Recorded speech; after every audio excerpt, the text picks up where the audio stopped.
ചെങ്ങായിമാരെ ഇങ്ങോട്ട് പറഞ്ഞു കേട്ടിട്ടുണ്ടെങ്കിൽ രാവിലെ നീച്ചപാട് കിച്ചണിൽ പോയപ്പോ നല്ല ചായ ഉണ്ടായിരുന്നിട്ട് അത് കുടിച്ചതിന്റെ ശരിക്കുമ്പോഴാണ് മാമാന്റെ ഒരു വിളി ഉമ്മറട്ടിയെ വണ്ടി സ്റ്റാർട്ടാക്കി ഇന്ന് ചെക്കപ്പുള്ള ദിവസമാണ് ഹോസ്പിറ്റലിൽ പോവാണ്ട് വണ്ടി സ്റ്റാർട്ടാക്കി മാമാനെ കയറ്റി നേരെ വിട്ടിട്ട് അല്ലേന്ന് ഹോസ്പിറ്റലിലേക്ക് അവിടെ എത്തിയപ്പോഴാണ് മാമ പറഞ്ഞ കുറച്ച് സാധനങ്ങളുണ്ട് നമ്മളെ കമ്പനിക്കാരത്തിന് ഊട്ടി കൊണ്ടുനടക്ക് അങ്ങനെ മാമാനെ ഇറക്കിയതിന്റെ ശേഷം അവിടെ നിന്ന് നേരെ വിട്ടിട്ട് നമ്മളെ മക്കാൻമാന്റെ അവിടെ എത്തിയപ്പോൾ നമ്മളെ സാധനങ്ങളൊക്കെ പണിക്കാരത്തേക്ക് കൊടുത്തതിന്റെ ശേഷം അവിടെ നിന്ന് നേരെ വിട്ടു ഹോസ്പിറ്റലിലേക്ക് എത്തിയപ്പോഴുണ്ട് നമ്മളെ കസിൻ വിളിച്ചിട്ട് പറഞ്ഞു അവിടെ മെഡിക്കലിന് അവിടെ ഉണ്ട് കാണാൻ പറ്റുമോ ഒന്നും നോക്കില്ല മൂപ്പളെ കാണാൻ വേണ്ടി പോയിട്ടാണ് മൂപ്പളെ കണ്ട് സംസാരിച്ചതിന്റെ ശരിക്കുമ്പോഴാണ് മാമാന്റെ അടുത്ത വിളി ഉമ്മറൊട്ടിയെ നമ്മളെ പരിപാടി കഴിഞ്ഞ്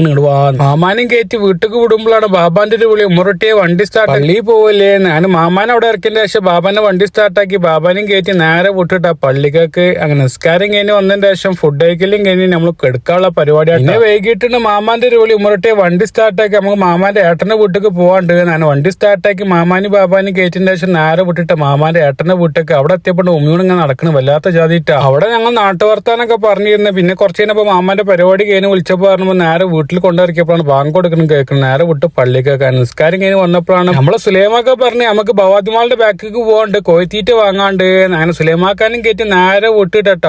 ടൗണിക്ക് പോണ ഇടയിലാണ് ബാങ്ക് കൊടുക്ക കേൾക്കുന്നത് നമ്മളെ ഖലീഫ പള്ളിയിൽ കയറാനുള്ള പരിപാടിയാട്ടോ നമ്മളെ അല്ലേനിക്കാർക്ക് അഭിമാനിക്കാൻ പറ്റിയ നല്ലൊരു പള്ളിയാട്ടോ ചെങ്ങന്മാർ അല്ലേയിലെ ഏറ്റവും വലിയ പള്ളിയാണ് അതേപോലെ അവിടെ കുറെ ചരിത്രങ്ങളൊക്കെ എഴുതി വെച്ചിട്ടുണ്ട് കേട്ടോ പിന്നെ ഇങ്ങോട്ട് പറഞ്ഞ കേട്ടിട്ടുണ്ടെങ്കിൽ അവിടെ ഓരോ മരത്തിമേൽ ഖുറാന്റെ ആയത്തുകൾ എഴുതി വെച്ചിട്ടുണ്ടായി എന്തിനെ കുറിച്ചാണ് എഴുതിയിട്ടുള്ളത് നമസ്കാരം കഴിഞ്ഞതിന് ശേഷം നേരെ വിട്ട് നമ്മളെ ഭവാദിമാളുടെ അങ്ങണ്ട് അവിടെ എത്തിയ പാടെ നമ്മളെ ഭാര്യമാരോട് സുഖങ്ങളൊക്കെ ചോദിച്ചാറിന്റെ ശേഷം നമ്മളെ കോയത്തീറ്റ വാങ്ങാനുള്ള പരിപാടിയായിട്ടാണ് സുലൈമാക്ക് ഓർഡർ കൊടുത്ത് അവര് കൊടുന്നുടയിൽ തുടങ്ങിയിട്ട് അങ്ങനെ അവിടുത്തെ പൈസയും കൊടുത്ത് ബില്ല് വാങ്ങിയതിന്റെ ശേഷം നേരെ വിട്ട് ബക്കാലേക്ക് അവിടെ പോയി നല്ല ചായ കുടിക്കാനുള്ള പരിപാടിയായിട്ടാ അപ്പൊ മുബാർക്കുണ്ട് അവിടെ തൂണും അങ്ങനെ ചാരിക്കണം വല്ലാത്ത ജാതി നാട്ടിൽ പോകാനുള്ള പരിപാടിയാണെന്ന് അങ്ങനെ നേരെ വിട്ട് വീട്ടിലേക്ക് എത്തിയപ്പോൾ ഫുഡ് കഴിക്കാനുള്ള പരിപാടിയായിട്ടാ പത്രമുള്ള കൂടി അടുത്ത മണിക്കാത്തുക ഓക്കെ ബൈ.